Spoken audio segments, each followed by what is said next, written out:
Hi guys, welcome back to my channel. If you're new, welcome. Make sure you hit that subscribe button. In today's video, I want to talk to you guys about saving money. So, I am a scringe when it comes to spending money. I never spend my money. I'm always saving. And I have so many tips and tricks that I use to make money and save money. So, I work super hard for my money. I work 2 jobs. I'm constantly working hard to all hours of the night, all hours of the morning, and I've always known the value of dollar, and I've never spent my money frivolously. Yes, I have spent a lot of money over time. I've traveled to so many places, you know, each trip is like 10-15 grand each, you know, bang, that's a lot of money to let go of. So yeah, I do know what's worth spending my money on. Like right now I'm building a house, so that is taking up the most of my money, so I'm not able to save as much as I used to. But in order to travel the world, build a house, you do everything on my own, pay for everything myself, it takes a lot of money to do that, and I've always worked super hard for it. So that's why I want to save it. You know, I don't want to throw my money away. I've worked hard for it. I want to save it. So I have so many tips and tricks that I want to show you to, you know, save as much money as possible, whether you've got a target or you just want to save or you want to know how to manage your finances better. So basically I'm going to just talk to you guys about how I save my money and what I do to save, what I do to earn, and all that sort of stuff. So let's get into it.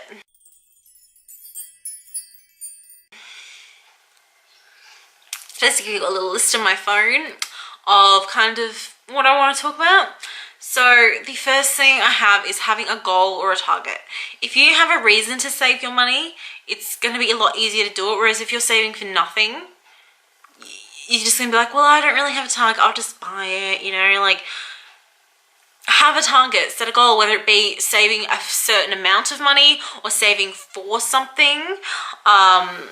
You know, it's gonna motivate you to do it. Like, I know that sounds cheesy, but if you don't have anything to motivate you, why are you gonna bother? So have a target. It's really important.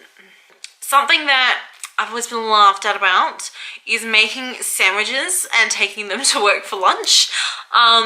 You might think, you know, oh, everyone takes their lunch to work, but I'm not spending ridiculous amounts of money. I will bulk make sandwiches. Like, I'll get a loaf of bread and make tons of Vegemite cheese sandwiches or ham and cheese sandwiches.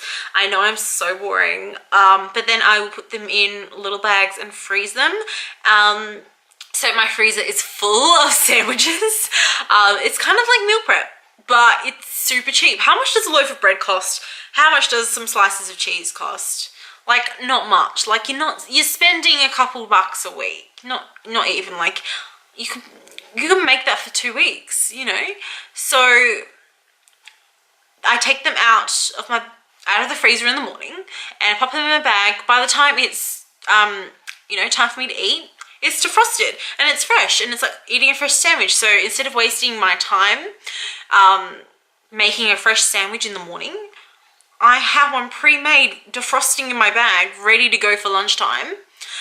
So not only am I gaining sleep, which gives me more energy to earn more and work harder, but I'm saving money because I'm making a really cheap meal and bulk making it on a Friday night, and it's gonna last me over a week.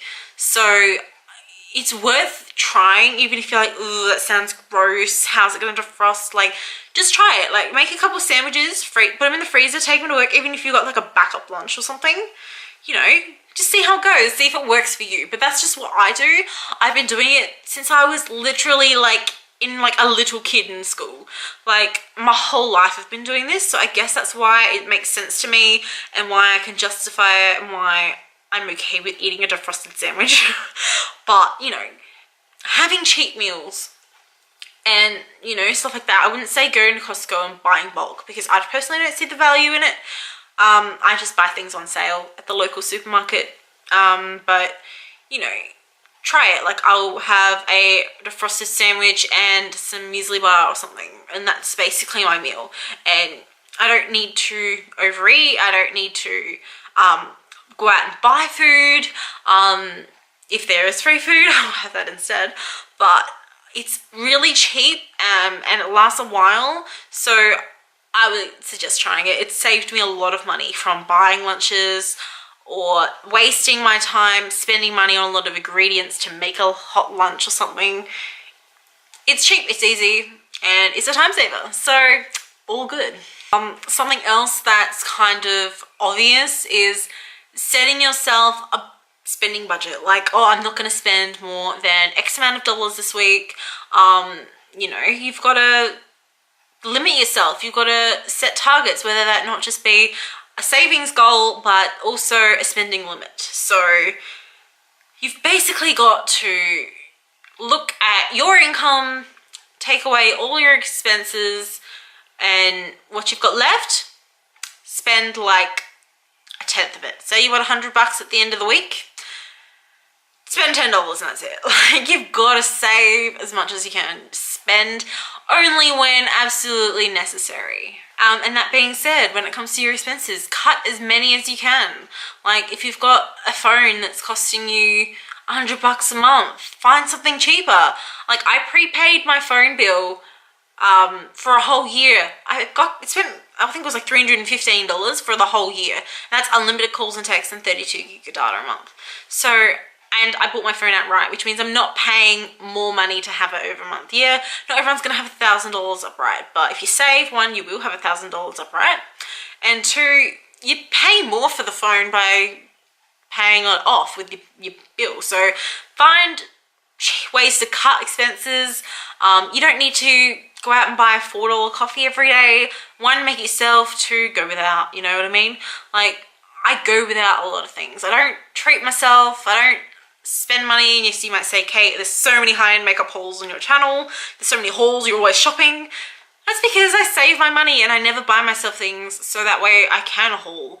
Or I buy, those hauls are, you know, things accumulated over multiple months, not one shopping trip. So, plus, you know, I save enough money. You know what I mean? Like, I don't spend frivolously. I don't go out and buy food unnecessarily. I don't spend my money ridiculously. So if I want to treat myself, I can, because I save enough money too. So another thing is knowing when to buy cheap and then knowing when to invest in expensive quality. So there are things that I will buy super cheap because I know it's like the style might change, or it's not intended use is going to be very long. Whereas other things, I will buy the more expensive product because I know it's something I want to invest in. I want it to last a long time. And I don't want to have to be replacing it more often. That's going to cost you more money. So, like, buy that expensive Dyson vacuum cleaner and it'll last you 10 years. Don't go buy the Kmart one that's going to last you 6 months. You know what I mean? You've got to know when to go cheap and be like, I'm going to buy my undies from Kmart because no one wants to be wearing undies for 10 years. Whereas I want to buy electronics or like bedding or towels or things that you want to last a decent amount of time, you should spend more money on. Whereas things that are cheap, they shouldn't have a lengthy intended use. So basically you've got to analyze what you think is important in your life to last long, and you should find a way to invest in a decent quality product. Don't, you know, go out and get cheap things just to go out and replace it again and again and again. That's going to cost you a lot more money at the end of the day. And I know seeing that expenditure now is going to be harder to spend that money, but I know it might seem easier to just go $20 here, $20 here, $20 here. But if you buy that $100 product, you don't have to replace it. And by the time you are replacing this product every few months because, you know, oh, the soles of my shoes coming off and I need to replace them, or my thongs broke. Like, I could have bought the $30 pair that's still lasting me. Why should I buy a $5 pair of thongs and have to constantly replace them every month? Like, you're spending more money by buying cheap. So you need to find what works for you in terms of investing and saving. So again, something to do is bulk up during sales, whether that be clothing, groceries, electronics, furniture, anything like get it on sale. Like, I rarely buy things that aren't on sale. Like, I'm building this house and people are saying, Kate, why are you buying everything now? The house is not finished. It's like, because I'm getting everything on sale. Like, my whole house is going to be on sale at this point, because I'm investing in quality things. I'm waiting for them to go on sale, getting it while it's on sale, and you know, I'm saving myself money, but I'm waiting because like I'm waiting for those things to come on sale that are decent quality. So I'm getting quality, I'm getting it cheaper on sale. Like, I'm not replacing things that are cheap because it's all I can afford if all these expenses roll around at one time when you're moving in, because it can be expensive to move. So basically you need to look at your life and be like, you know, do I need it? No. Is it on sale? Yes. If you need it and it's on sale, get it. If you need it and it's not on sale, wait, it will go on sale. And you know, only buy if it's on sale and you need it. They kind of need to be like both sort of thing. So don't buy things just because they're on sale. Buy what you need when it's on sale. You know what I mean? Another thing I found is that I spend less when I hold less cash.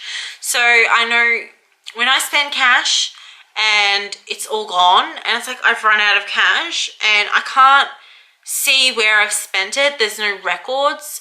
Whereas on my card, I can look on the app on my phone with my bank and it'll show all of my transactions.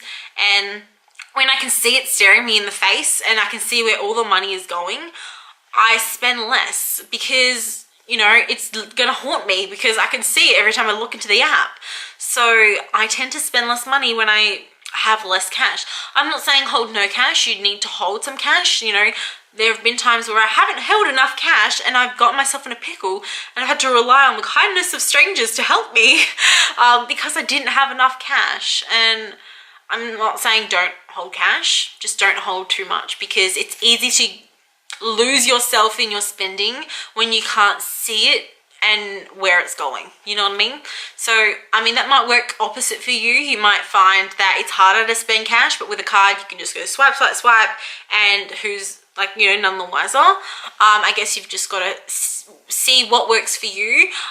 For me personally, you know, if I can't see where things are going, it's, you know, easier because it's, oh, it's cash, I won't even like know it to myself. Whereas, you know, if it's on card, the transaction history stares at me and it makes me feel guilty. So something else worth considering is picking up odd jobs. I do work for the elections. Like in Australia, we have an election every 4 years, for our state as well. However, they are staggered. So every 2 years, I get a chance to work on the polls, and it's $500. I'm not going to say the exact because it's not exactly $500, but it's around $500 for 1 day's work. And, you know, if you have opportunities to do odd jobs, pick them up, do it. Every little bit of extra money is going to help. And that's extra money that you can spend. Because if you already need to save, having more money means you either save more or you get more to spend while saving. Moving on to that money-making sort of aspect, something to consider is doing online surveys. I have been doing surveys since I was 18. I am now almost 25, so I'm like 24, and I've been doing, it got me through uni basically, is doing surveys online. There are so many sites, depending on what country I guess you're in, but there's so many. I remember I was on like 15 sites at one point. Like I'm not anymore. Like sites close like over time, and you know, you get kicked off them, or you know, you find that your time isn't and worth is not being met. They just never give you surveys anymore, so I kind of quit those ones. And so basically, you know, you give yourself you fill out a profile, you do surveys. They can range for like a minute to like 20 minutes. Like it seems a lot of time for little reward. So you get things like vouchers, like gift cards, or PayPal cash, usually around $10 or $20 at a time. They also have apps. I love the apps. It's just easier because I'd rather not have to go onto a website. I can go on an app. Also clicking a link in an email is really good. They usually email you the surveys. but I've been doing it for so long and I've earned so much money through it. I wouldn't say I get a lot of money out of it, just because I have less time to do them these days. But if you've got the time, instead of sitting there online shopping, do a survey. If you're sitting, like I know when I was in uni, I was on the train for an hour there and an hour back. What do you think I was doing? Staring out the window? No, I was earning money doing a survey. Like if I'm on my break at work and I'm on my phone, I might check my socials for 5 minutes and then I'm doing surveys for the next 25. Like, you know, earn extra money. Every cent counts, literally. So I will link a bunch of links of some survey sites and some apps that I think are really good. I think it's worth checking out if you've got spare time to do surveys.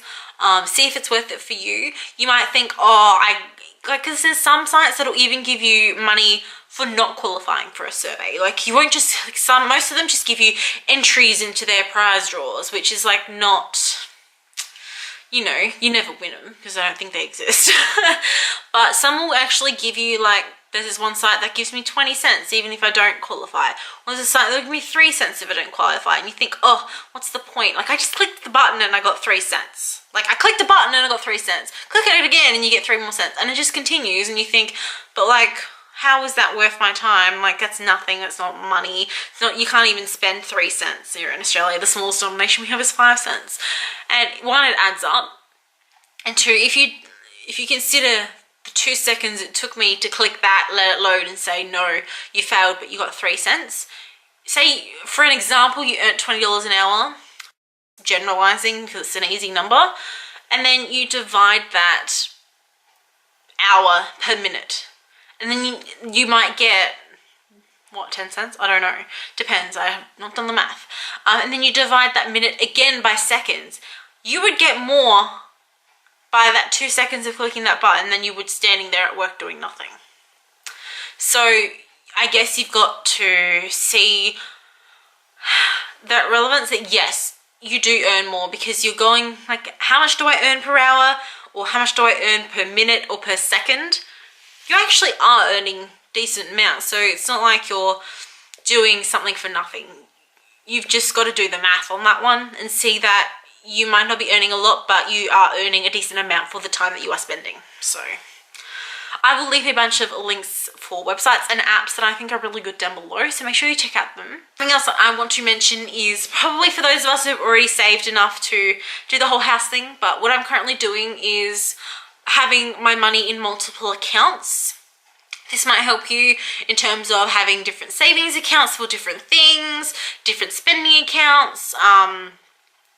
I'm not going to go into too much detail about exactly because that's kind of private, but I have my transaction account which is linked to my debit card, and that's where I do all of my spending. I don't like to keep a large amount of money in it, but enough that should I be, you know, in trouble, there's enough money in there to get me through it.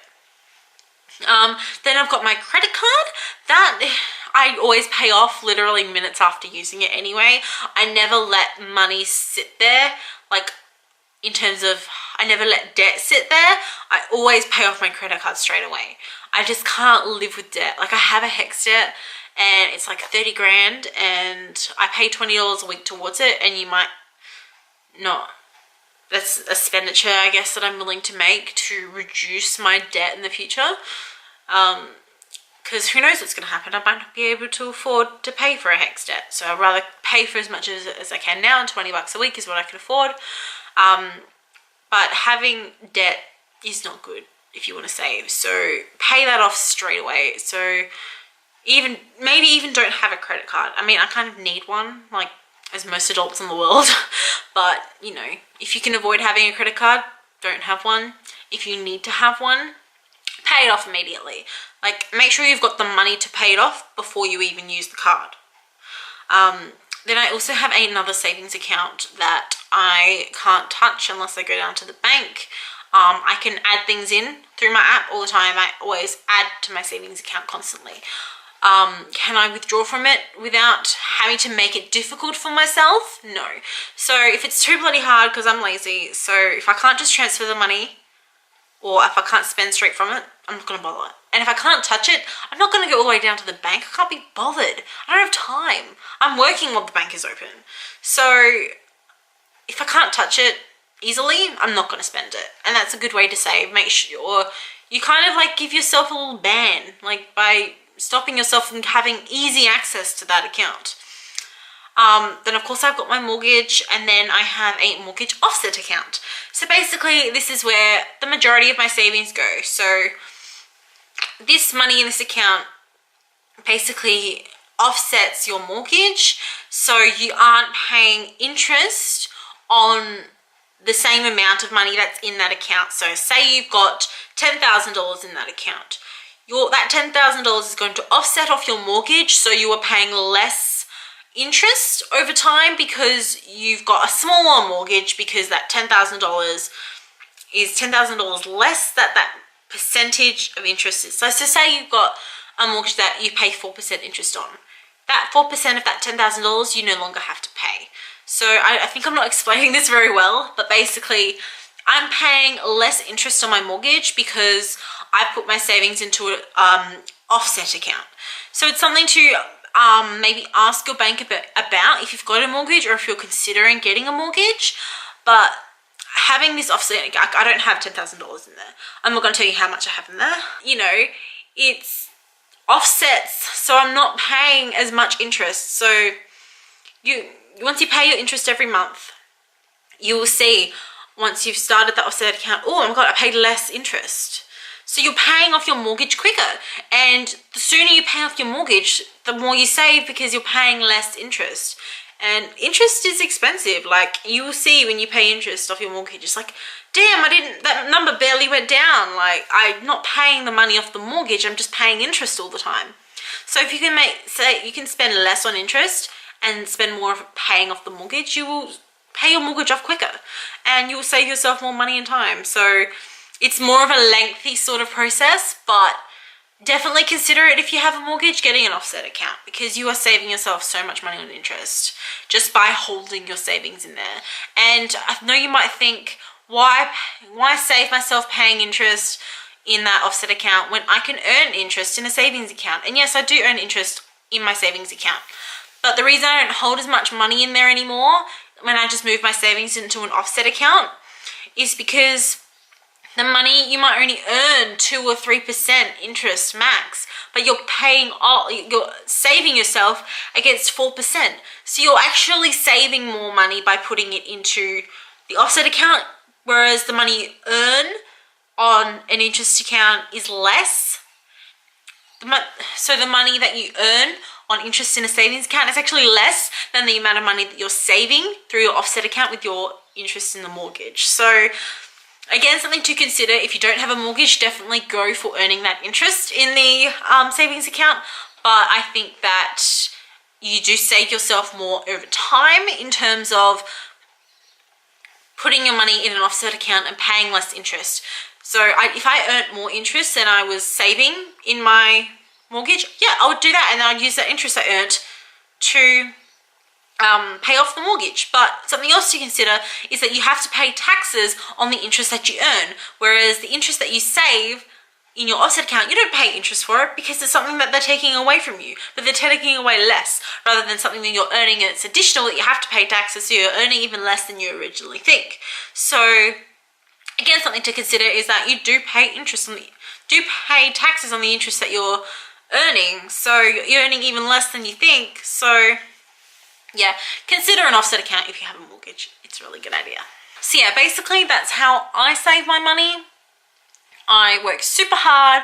I'm constantly working. I run myself into the ground and I earn as much as I can. It's still not enough. I earn very little and I never spend my money. I'm always saving my money. It's really worth it in terms of your future. Do you really need that pair of shoes or that handbag? No. Do you need to pay the bills? Yes. So the more you save, the more you earn. A penny saved is a penny earned. And I know that's like a really super old saying, but it's true. So earn that penny in that, earn your pennies in your surveys and then pop that money into your offset account and pay less interest, or pop that survey money into your savings account and earn interest on it. So yeah, be smart. Don't spend what you don't need. Cut any expenses that you can. Can you live without it? Yes. Cut it out. You don't need it. Live a simple life and save money. Don't go out and spend. Like, I never go out and spend money. I'm such a stingy Scrooge when it comes to money. It's so hard to squeeze a penny out of me. Like, my purse strings are so tight. But I think that's a good quality about myself, is that I'm smart with my money. I can budget. I don't overspend. I work hard. And I save so much, which means I can do more with my life. I can see the world. I can build a home rather than spending money on rent that I'm never going to get back. Whereas, you know, ownership is forever until you sell, I guess. So yeah, if you have any questions, please leave them down below. I would love to give any more tips. Should you have a question about how to save, I'm sure I've got plenty more. I'm so tired of talking. But yeah, go out there, work hard, save hard, cut your expenses, have some goals, earn some money on the side, live a simple life, and be fucking rich. So yeah, if you like this video, make sure you give it a thumbs up, subscribe to my channel, and leave a comment down below, and I'll see you in my next one. See you guys.